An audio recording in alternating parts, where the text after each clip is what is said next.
Légère et joyeuse comme les flots tumultueux des rapides de la rivière Richelieu, la Blanche de Chambly est un hommage aux hommes qui ont bâti la région où elle est brassée. Et il y a bien longtemps de cela, au temps de la Nouvelle-France, Jacques de Chambly, un jeune capitaine, envoyé en mission par le roi Louis XIV, arriva sur les berges de la rivière Richelieu avec son régiment pour bâtir une place forte.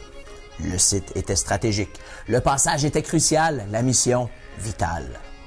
La région était dangereuse. Descendant du lac Champlain vers le fleuve Saint-Laurent, la rivière Richelieu était la principale route commerciale entre la Nouvelle-France et New Amsterdam, une jeune ville prospère qui deviendrait plus tard New York.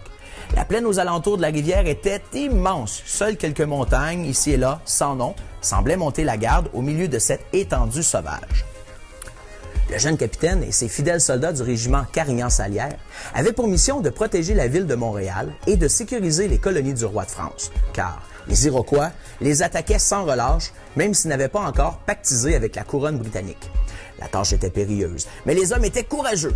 Le capitaine de Chambly décida d'ériger les premières palissades de bois sur un terrain propice à l'embouchure des rapides qui se jetaient dans un bassin qui allait plus tard prendre son nom.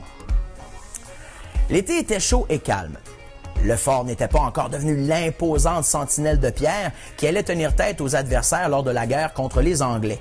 En défrichant les forêts pour construire l'enceinte du fort, les hommes du régiment de Carignan mirent à jour des terres fertiles et accueillantes qu'ils décidèrent donc de cultiver. Les guerriers, en devenant cultivateurs, commencèrent à coloniser la région qu'ils devaient pacifier. Il leur suffit de quelques années pour instaurer la paix et en 1667, Jacques de Chambly signa un traité historique avec les Iroquois. Son rôle déterminant de pacificateur permit de créer une communauté florissante des deux côtés de la rivière. Il reçut, en récompense, le titre de seigneur de la région et ses soldats décidèrent de s'installer définitivement dans les environs, sur les terres qu'ils avaient protégées, défrichées et qui les avaient accueillies.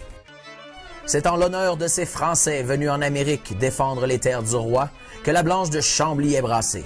Descendante de la cervoise des Gaulois et des bières blanches de Belgique dont elle a la fraîcheur et la légèreté, notre Blanche, comme le veut la tradition, a pris le nom de l'endroit où elle est née, Chambly.